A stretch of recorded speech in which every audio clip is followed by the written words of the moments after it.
यानंतर बघूयात वेगवान घडामोडी। इस्रो चांद्रयान 2 मोहिमेच्या प्रक्षेपणाची तयारी पूर्ण झाली आहे। या मोहिमेच्या काउंटडाऊनलाही कालपासून सुरुवात झाली आहे। हेलियमच्या टाकीतील दाब कमी झाल्याने गेल्या 15 जुलै रोजी उड्डाणाच्या 56 मिनिटं आधी रद्द करण्यात आलं होतं। दरम्यान त्यानंतर आता चांद्रयान 2चं उड्डाण आज सोमवारी दुपारी 2:43 होणार आहे। या उड्डाणाची उलटगणती रविवारी 6:43 सुरू करण्यात आली आहे। युतीचा पुढचा मुख्यमंत्री कोण याबाबत काल देवेंद्र फडणवीसांनी सिक्सरच मारलाय। मी परत येणार आहे हे मी आधीच बोललोय, कारण मी फक्त भाजपचाच मुख्यमंत्री नाहीये, मी शिवसेनेचा आणि आरपीआयचाही मुख्यमंत्री आहे असं फडणवीस म्हणाले। यावेळेला त्यांनी शिवसेनेतील वाचाळवीरांनाही सणसणीत टोला लगावलाय। मुख्यमंत्र्यांनी कार्यकर्त्यांनाही कानपिचक्या दिल्या। तिकीट मागण्यासाठी मुंबईला येऊ नका, आलात तर एक मार्क तिथेच कट होईल असं फडणवीसांनी ठणकावलंय। आदित्य ठाकरे यांनी जनआशीर्वाद यात्रेच्या दरम्यान काल शिर्डीमध्ये शेतात पेरणी केली। येवल्याहून नगरकडे जात असताना संगमनेर तालुक्यातल्या घारगाव इथं शेतामध्ये जाऊन आदित्य यांनी बैलांची औत धरून ज्वारीची पेरणी केली आहे। आदित्य ठाकरे म्हणजे प्रशांत किशोर कन्सल्टन्सीचं प्रोडक्ट असून शिवसेनेवर कन्सल्टन्सीचा सल्ला देऊन राजकारण करण्याची वेळ आली असा टोला राष्ट्रवादी काँग्रेसचे प्रदेशाध्यक्ष जयंत पाटलांनी शिवसेनेला लगावलाय। ते काल पुण्यामध्ये आयोजित पत्रकार परिषदेमध्ये बोलत होते। पीक विम्यामध्ये कृषी मंत्र्यांना किती पैसे मिळाले, बाजूच्या अधिकाऱ्यांना किती मिळाले हे तपासायला पाहिजे असं आमदार बच्चू कडू यांनी म्हटलंय। शिवसेनेनं मोर्चा काढला हे हरकत नाही, मात्र कॅबिनेटमध्ये शिवसेनेचे मंत्री झोपा काढतात का असा सवालही त्यांनी उपस्थित केलाय। तर आदित्य ठाकरेंनी सुरू केलेल्या जनआशीर्वाद यात्रेवरही त्यांनी भाष्य केलं। पुण्यामध्ये किरकोळ वादातून परदेशी नागरिकांना मारहाण करण्यात आली आहे। सिंहगड रोड जवळील माणिक बागेतला हा सगळा प्रकार आहे। मारहाणीच्या वेळेला गाडीच्या काचाही फोडण्यात आल्या। वाहतूक पोलिसांच्या मध्यस्थीनं ही मारहाण थांबवण्यात आली। शिवशाहीर बाबासाहेब पुरंदरे यांच्या पत्नी आणि वनस्थळीच्या संस्थापक निर्मला पुरंदरे यांचं काल दीर्घ आजारानं निधन झालं। त्यांचं सांत्वन करण्यासाठी मनसे अध्यक्ष राज ठाकरे तातडीने पुण्याला गेले। त्यांनी पुरंदरे कुटुंबियांची भेट घेऊन त्यांचं सांत्वन केले। पुरंदरे कुटुंबियांचे आणि राज यांचे घरगुती संबंध आहेत।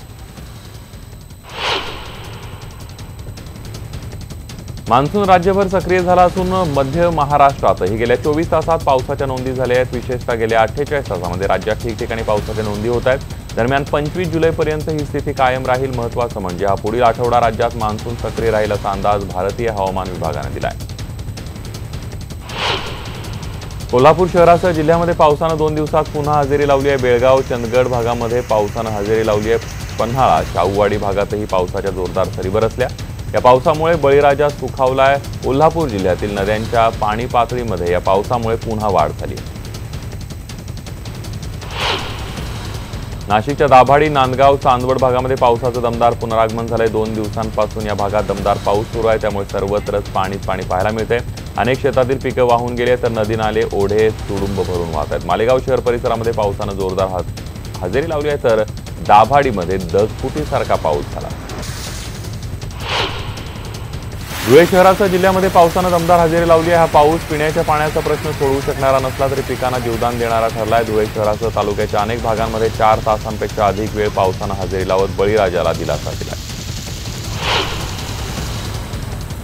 मुक्ताईनगर तालुक्यातल्या कुऱ्हा काकोडा परिसरामध्ये 15 दिवसांपासून पावसानं दांडी मारली होती आणि त्यामुळे कोरडवाहू शेतकऱ्यांवर दुबार पेरणीचं संकट आलं होतं। कुऱ्हा परिसरातल्या शेतकऱ्यांची पिकं हातातून जाण्याची वेळ आली होती। अशात पाण्याअभावी शेतीच्या चिंतेत असलेल्या शेतकऱ्याला काल दिलासा मिळालाय।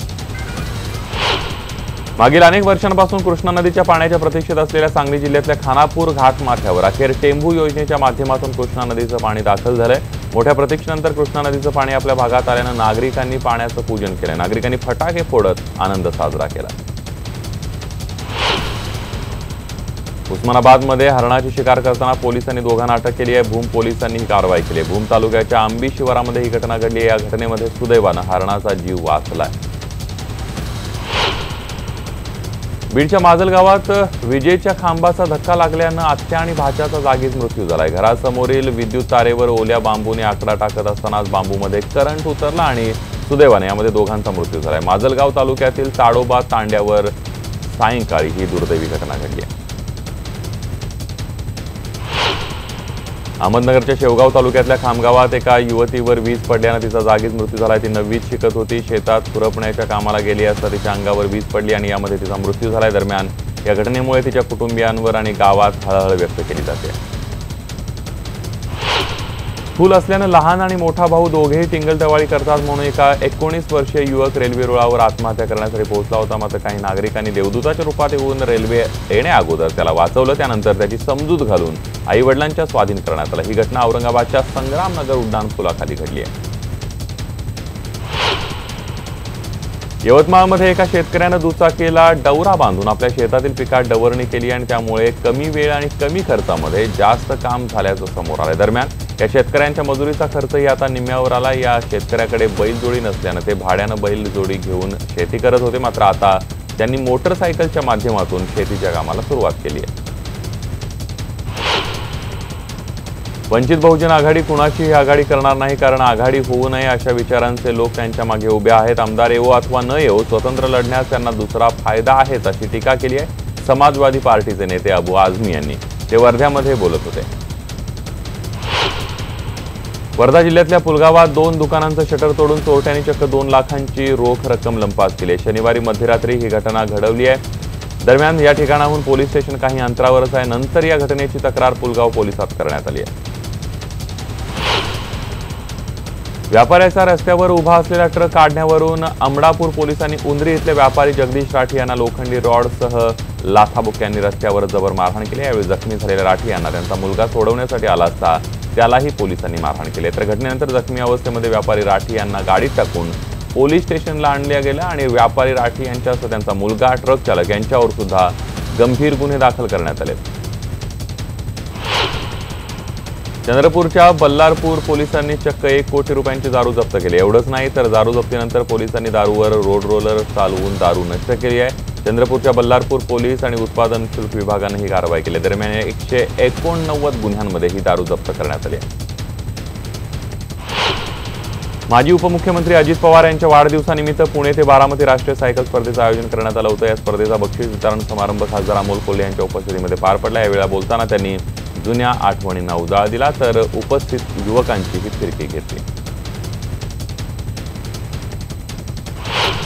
चंद्रपूर बल्लारपूर तालुक्यातील इटोली गावातील घरामध्ये बिबट्या शिरला होता। पाळीव कुत्र्याचा पाठलाग करताना हा बिबट्या घरात शिरला। घरमालक असलेल्या लता देवतळे या महिलेनं घराचं दार बाहेरून लावून समयसूचकतेनं बिबट्याला कोंडलं।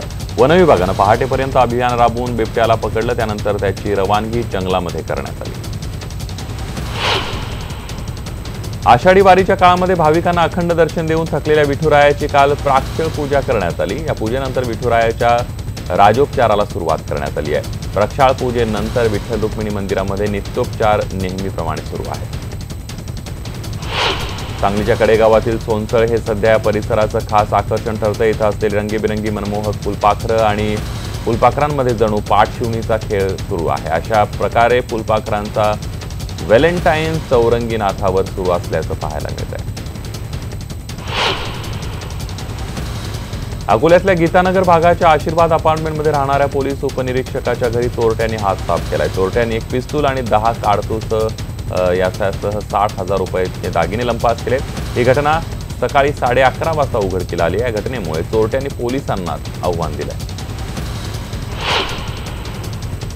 गेल्या 15 दिवसांपासून भंडारा आणि गोंदिया जिल्ह्यातील शेतकऱ्यांची स्थिती बिकट बनली आहे। धानाचं कोठार म्हणून संबोधण्यात येणाऱ्या भंडारा गोंदिया जिल्ह्यामध्ये पाण्याअभावी धानाचं पीक करपायला लागलं आहे। त्यामुळे येत्या 2 ते 3 दिवसांमध्ये पाऊस बरसला नाही तर या ठिकाणी स्थिती अजूनही बिकट होणार आहे।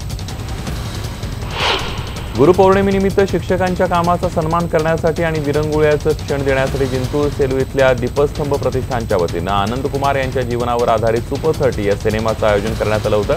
या प्रयोगाला शिक्षकांनी आणि परिसरातील नागरिकांनी मोठी गर्दी केली होती। मागील वर्षीप्रमाणे यंदाही पावसानं पाठ फिरवल्यानं जळगाव जिल्ह्यावर दुष्काळाचं सावट कायम आहे। दुष्काळजन्य परिस्थिती असल्यानं ग्रामीण भागामध्ये रोजगाराचा प्रश्न मोठा गंभीर बनला आहे। ग्रामीण भागातील या परिस्थितीचा विचार करता बँक ऑफ बडोद्याच्या वतीनं 40गाव तालुक्यातल्या 182 बचत गटांना एकाच दिवशी 3 कोटी रुपयांचा कमी व्याज दरात कर्ज उपलब्ध करून देण्यात आलंय। शालेय विद्यार्थ्यांना पर्यावरण रक्षणाचे केवळ धडे न देता ते प्रत्यक्ष कृतीत उतरवण्याचा एक आगळा वेगळा उपक्रम राबवण्यात आलाय। ओंकार बहुउद्देशीय संस्थेतर्फे सिद्धेश्वर प्राथमिक शाळेच्या माध्यमातून हा उपक्रम राबवण्यात आलाय। वाशिमच्या श्री स्वामी समर्थ आध्यात्मिक आणि बाल संस्कार केंद्राच्या वतीनं शिवशक्ती मंदिर काटा इथं विश्वविक्रमी सामूहिक स्तोत्र मंत्र पठणाचं वृक्षारोपण करण्यात आलं। यामध्ये शेकडो बालकांनी सहभाग घेतला होता।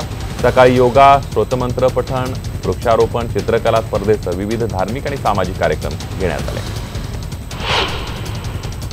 नरेगाच्या माध्यमातून बुलढाणा जिल्ह्यामध्ये स्मशानभूमीच्या 4 एकरच्या परिसरामध्ये 1200 वृक्षांची लागवड करण्यात आली आणि सर्व गावकऱ्यांच्या सहकार्यानं याच स्मशानभूमीचं नंदनवन झालंय। एकीकडे राज्यामध्ये गुटखाबंदी असताना सोलापूर शहरामध्ये मात्र मोठ्या प्रमाणावर गुटखा विक्री सुरू आहे। ही बाब लक्षात येऊन शहरामध्ये येणारा तब्बल 40 लाखांचा गुटखा सदर बाजार पोलिसांनी सापळा रचून पकडलाय। शहरातील नाकाबंदी दरम्यान संशयास्पद हालचाल लक्षात आल्यानंतर पोलिसांनी आयशर टेम्पो वाहनाची तपासणी केली असता त्यात लाखो रुपयांचा गुटखा आढळून आलाय। रायगड जिल्ह्यातील खोपोलीजवळ आडोशीतील एकाच कुटुंबातील 5 जणांना रानभाजी खाऊन विषबाधा झाली आहे। पावसाळ्यामध्ये जंगल परिसरामध्ये आणि मैदानावर उगवलेली आळंबी घरात बनवून खाल्ल्यानं रात्री त्रास झाला आणि त्यामुळे वाघमारे आदिवासी कुटुंबातील 5 व्यक्तींना विषबाधा झाल्यानं तत्काळ खोपोली रुग्णालयामध्ये दाखल करण्यात आले। नापिक आणि कर्जाला कंटाळून अकोल्यातल्या निपाणा इथल्या तरुण शेतकऱ्यानं स्वतःच्या शेतातील विहिरीमध्ये असलेल्या लोखंडी अँगलला गळफास घेऊन जीवन संपवल्याची दुर्दैवी घटना घडली आहे। काल सकाळी ही घटना उघडकीस आली आहे। गजानन महादेव राऊत असं या आत्महत्या केलेल्या शेतकऱ्याचं नाव आहे। जालना जिल्ह्यातल्या बदनापूर इथं ट्रॅव्हल खाली येऊन पती पत्नीचा जागीच मृत्यू झाल्याची दुर्दैवी घटना घडली आहे। बदनापूर इथल्या कृषी संशोधन केंद्रासमोर अंबडकडे जाणाऱ्या दुचाकीला मागून येणाऱ्या ट्रॅव्हलची धडक बसली। या धडकेमध्ये मोटरसायकलवरील पती पत्नीचा जागेवरच मृत्यू झालाय। हमीद पठाण आणि ताहेर अबी अशी या दोघांची नावं आहेत। वाशिम शहरातील प्रमुख रस्त्यावर प्रचंड खड्डे पडले असून रस्त्याची चाळण झालेली आहे। प्रशासनानं खड्डे बुजवण्यासाठी कोणतेही पाऊल न उचलण्यानं अखेर जिल्हाध्यक्ष गणेश आढाव यांच्या शेतकरी संघर्ष संघटनेनं अकोला नाका ते पाटणी चौकापर्यंत डब वाजवत रस्त्यावरच्या खड्ड्यांमध्ये झाडं लावून प्रशासनाचा निषेध केला। मंत्रा या मराठी चित्रपटासह इतर अन्य मराठी चित्रपटांसाठी सहाय्यक दिग्दर्शन केलेल्या आणि नाट्य क्षेत्रामध्ये सक्रिय असणाऱ्या युवकांना चक्क गळफास घेऊन आत्महत्या केल्याचा धक्कादायक प्रकार काल उघडकीला आलाय। या प्रकरणी विश्रामबाग पोलीस ठाण्यामध्ये अपघाती मृत्यूची तक्रार दाखल करण्यात आली आहे। अमरावती जिल्ह्यातल्या वरुड मोर्शी हा भाग संत्र्यांसाठी कॅलिफोर्निया समजला जातो। मात्र गेल्या 2 वर्षांपासून अमरावती जिल्ह्यामध्ये पावसानं दांडी मारली आहे। यावर्षी देखील अजूनपर्यंत जिल्ह्यामध्ये पाऊस नाही आहे। शेतकऱ्यांनी शेतामध्ये 1000 ते 1200 फूटपर्यंत बोरवेल मारलेले आहे, तरीही पाणी नाहीये आणि त्यामुळे संत्रा बागा सुकून गेल्या तर शेतकऱ्यांना लाखोंचा खर्च वाया जातोय। मराठा सेवा संघ आणि 32 कक्षांच्या वतीनं बीड शहरातील यशवंतराव चव्हाण नाट्यगृहामध्ये जिल्ह्यातील गुणवंत विद्यार्थ्यांचा सत्कार आणि करिअर मार्गदर्शन कार्यक्रम मोठ्या उत्साहामध्ये संपन्न झाला। यावेळी कार्यक्रमामध्ये उल्लेखनीय कामगिरी करणाऱ्या आणि गुणवंत विद्यार्थ्यांच्या रोपटं आणि पुस्तकं भेट देऊन सत्कार करण्यात आला। हिंगोली जिल्ह्यातील कलमुळी इथं काँग्रेसच्या वतीनं निदर्शनं आणि रास्ता रोको करण्यात आला। उत्तर प्रदेशातील सोनभद्र इथल्या हत्याकांडातील पीडितांच्या भेटीसाठी जात असताना काँग्रेसच्या नेत्या प्रियंका गांधी यांना मिर्झापूर इथं अटक करण्यात आली होती। उत्तर प्रदेश पोलिसांच्या कारवाईच्या विरोधात काँग्रेसनं निदर्शनं आणि रास्ता रोको केला। कर्नाटकातले मुख्यमंत्री एच डी कुमारस्वामी यांच्या नेतृत्वाखालील काँग्रेस धर्मनिरपेक्ष जनता दल आघाडी सरकार सत्तेत राहणार की सत्तेवरून पायउतार होणार याचा निर्णय आज विधानसभेमध्ये होणार आहे। एकीकडे बंडखोर आमदारांची मनधरणी करता येईल तसंच न्यायालयाकडून काहीतरी दिलासा मिळेल या आशेवर असलेल्या आघाडी सरकारकडून सरकार वाचवण्याचे सर्वतोपरी प्रयत्न सुरू आहेत। आरबीआयचे माजी गव्हर्नर रघुराम राजन यांनी स्पष्ट केलंय की ब्रेक्झिटमुळे निर्माण झालेल्या राजकीय आव्हानामुळे बँक ऑफ इंग्लंडमध्ये उच्चपदासाठी अर्ज केलेला नाहीये। एका वृत्तसंस्थेशी संवाद साधताना त्यांनी ही माहिती दिली आहे। जवानांचा स्वाभिमान आणि सन्मानाला कोणतीही हानी पोहोचू नये यासाठी शक्य ते सर्व काही केलं जाईल असं आश्वासन संरक्षण मंत्री राजनाथ सिंह यांनी रविवारी दिलं। यावेळेला त्यांनी कारगिल युद्धातील वीर जवानांचं तोंड भरून कौतुकही केलं। युरोपच्या पोर्तुगालमध्ये भीषण वणवा लागला होता। यामध्ये 9 जण जखमी झालेले पाहायला मिळाले तर आग विझवण्यासाठी पोर्तुगालच्या लष्कराला पाचारण करण्यात आलं। चीनमध्ये 5 वर्षांची एक मुलगी खिडकीला असलेल्या ग्रिलमध्ये अडकली। सुदैवानं अथक प्रयत्नांनी या मुलीला वाचवण्यात यश आले।